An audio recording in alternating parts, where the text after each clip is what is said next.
L'invité de la rédaction, présenté par Laura Sahin. Bonjour à tous et bienvenue dans votre rendez-vous de la mi-journée. Je reçois aujourd'hui Jonas Pardo, bonjour. Bonjour. Vous êtes président de l'association Boussole Antiraciste et si je vous reçois, c'est pour parler de la formation que vous allez proposer à tous les Marseillais et toutes les Marseillaises. Cette formation professionnelle qui a lieu les 24 et 25 avril prochains à Marseille, qui est focalisée sur la lutte contre l'antisémitisme. En quoi concrètement va consister cette session de 2 jours ? Eh bien, les formations les formations à la lutte contre l'antisémitisme, ça consiste à comprendre les mots de base, les notions de base de la lutte contre l'antisémitisme. Qui est juif, qu'est-ce que ça veut dire juif dans l'histoire, qu'est-ce que ça veut dire anti-judaïsme, antisémitisme, sionisme, bref, tous les mots polémiques qu'on entend dans les médias. On essaie de leur donner un contenu, de les circonscrire exactement, et on trouve des méthodes, des stratégies pour entrer en discussion. C'est l'objectif de ce niveau 1 de la formation qui s'appelle décrypter et reconnaître. L'objectif à la fin de la formation, c'est que les stagiaires puissent reconnaître les expressions cryptées de l'antisémitisme, car on sait que depuis après la Shoah, l'antisémitisme ne s'exprime plus de manière ouverte, il est disqualifié socialement et juridiquement. Alors, ça arrive aussi qu'il s'exprime de manière ouverte, bien sûr, mais on est souvent confronté à des expressions d'antisémitisme cryptées. Voilà, on parle des dog whistles, et la formation a pour objectif de faire, de sensibiliser finalement. Eh bien, c'est plus que sensibiliser, c'est vraiment apprendre à lutter contre l'antisémitisme. Ouais. C'est ça. Et de déceler les relents d'antisémitisme par-ci par-là pour voir les contrer. C'est ça. Ça, voilà. Alors, oui, ouais, allez-y, je vous en prie. Non, c'est une formation qui s'adresse à tous les publics. Elle est imaginée pour des militants associatifs, des élus, mais elle s'adresse vraiment à tout public, étudiants, retraités, voilà. C'est une formation professionnelle pour adultes, c'est-à-dire qu'il est possible de demander un congé à son employeur et de la faire financer par son employeur. Voilà, en résumé. Est-ce que depuis le 7 octobre, vous pensez que ces formations sont encore plus nécessaires, justement, parce que l'antisémitisme est de plus en plus décomplexé, il est de plus en plus présent, malheureusement, sur le territoire français. Est-ce que vous avez senti, vous, en portant ces formations professionnelles, qu'elles étaient plus essentielles depuis le 7 octobre ? Oui, en fait, mon observation depuis 7 octobre, c'est qu'effectivement, il y a une parole antisémite qui se libère et des actes qui sont des passages à l'acte qui sont favorisés par cette libération de la parole. Mais il y a aussi plus de personnes qui sont conscients qu'il y a un problème dans la société française. Et donc, je suis aussi plus sollicité. Et il y a plus de personnes qui veulent aller vers la lutte contre l'antisémitisme. Et effectivement, en fait, on a besoin d'acteurs, de gens qui s'impliquent et de gens qui s'engagent dans la lutte contre l'antisémitisme. Ça, c'est certain. On imagine souvent que l'antisémitisme, c'est quelque chose de transhistorique qui a toujours été là, quelque chose d'éternel, comme si les juifs ont toujours été victimes de cette forme de haine. Mais c'est faux. Dans l'histoire, il y a eu des moments où des personnes se sont emparées du combat et l'ont fait reculer. C'est le cas pendant l'affaire Dreyfus ou pendant la résistance pendant la Seconde Guerre mondiale, des exemples assez connus, mais il y en a d'autres. Et donc, l'antisémitisme, c'est quelque chose qui est amené par des êtres humains, donc il peut aussi être défait. Et c'est ça qu'on apprend dans la formation. Alors justement, ce qui est intéressant, vous l'avez dit en amont, c'est que c'est une formation qui peut être prise en charge par des sociétés, par des professionnels, parce qu'elle a malgré tout un coût, cette formation. Est-ce que vous pouvez nous en dire plus ? Oui, alors, en fait, je ne veux pas que l'argent soit un frein pour les gens qui veulent se faire former. Bien sûr. C'est-à-dire que c'est possible j'ai des prix adaptés aux différents revenus. Situations. Donc, ce que je demande juste aux salariés, c'est qu'on fasse la demande auprès de l'employeur. Ça permet aussi d'éduquer les employeurs à la nécessité de la formation professionnelle. Donc ils ont, voilà, avec les opérateurs de compétences, c'est tout à fait possible de faire financer la formation.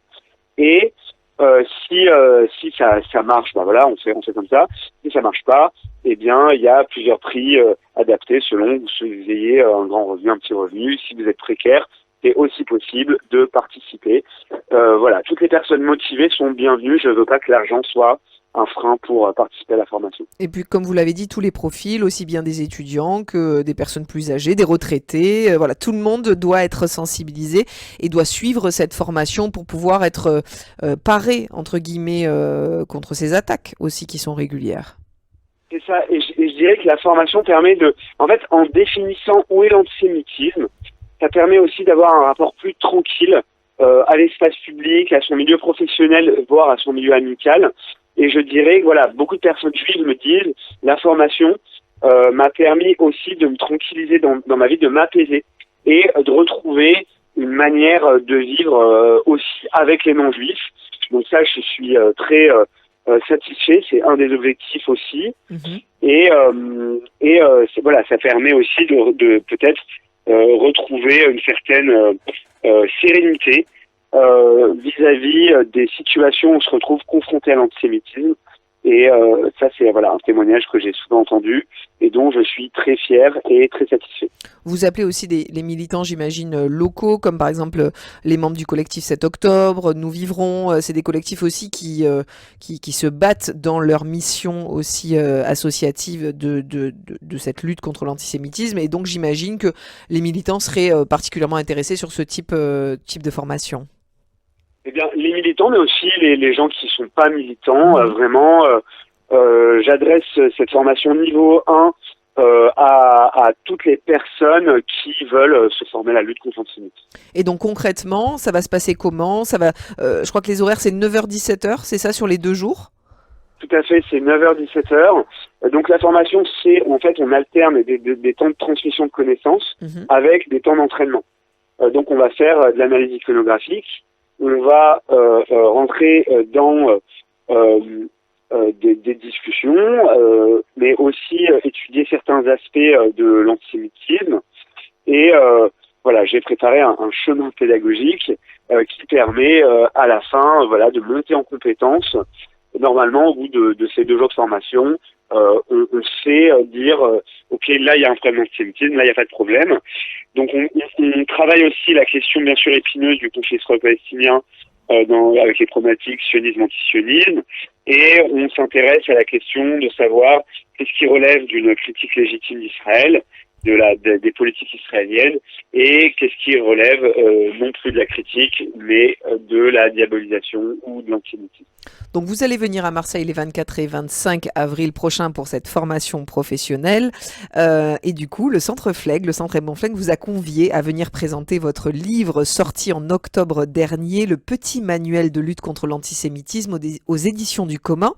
Et donc, le public va pouvoir échanger avec vous le jeudi 24 avril à 19h au jardin du 109 rue Breteuil dans le 6e. Là aussi, c'était important d'allier aussi cette formation et de pouvoir présenter ce livre assez récent. Eh bien oui, le livre, le petit manuel, il répond à un besoin qu'on avait identifié. Enfin, c'est une demande c'est vraiment une commande de mon éditeur. En fait, sur l'histoire de l'antisémitisme, on a des ouvrages très savants, très compliqués, très importants. Hein. Je pense à l'histoire de l'antisémitisme de Léon Poliakov, mais qui est une somme assez impressionnante, hein, presque 4000 pages de l'Antiquité aux années 30. On a des livres pour enfants ou adolescents, l'antisémitisme expliqué aux jeunes de Michel Zorka par exemple, mais on n'avait pas finalement de synthèse de l'histoire de l'antisémitisme pour adultes, quelque chose de résumé, mais néanmoins qui permette de construire un cours d'histoire pour un professeur de collège ou de lycée, de donner du matériel pour comprendre ce que nous vivons aujourd'hui. Et donc ce petit manuel répond un peu à ce besoin. C'est pour ça qu'il y a une partie qui est une histoire résumée de l'antisémitisme, de l'Antiquité aux années 2000. C'est à peu près la moitié du livre. Et l'autre moitié se focalise sur combattre l'antisémitisme aujourd'hui. Et donc voilà, des outils concrets pour faire reculer la haine des Juifs. Bah écoutez, le public pourra vous rencontrer le jeudi 24 avril à 19h, je le rappelle, au Jardin du 109. Ça, c'est un petit plus en plus de la formation professionnelle que vous aurez peut-être l'occasion de réaliser à vos côtés. Du coup, Jonas Pardo, merci beaucoup d'être venu nous parler de votre déplacement à Marseille et on se fera un plaisir de venir vous écouter le jeudi 24 avril. Merci à vous, à bientôt. Merci, bonne journée. Merci également. Et pour s'inscrire du coup à la formation de Jonas Pardo, il suffit d'aller sur le site bit.ly/info-formatissem. Voilà, et puis vous avez toutes les infos sur le site radiojm.fr également. Pour voir ou revoir cette interview, n'hésitez pas à aller sur notre site internet radiojm.fr, nos réseaux sociaux Facebook, Instagram, X et notre application Radio JM. Très bel après-midi à tous.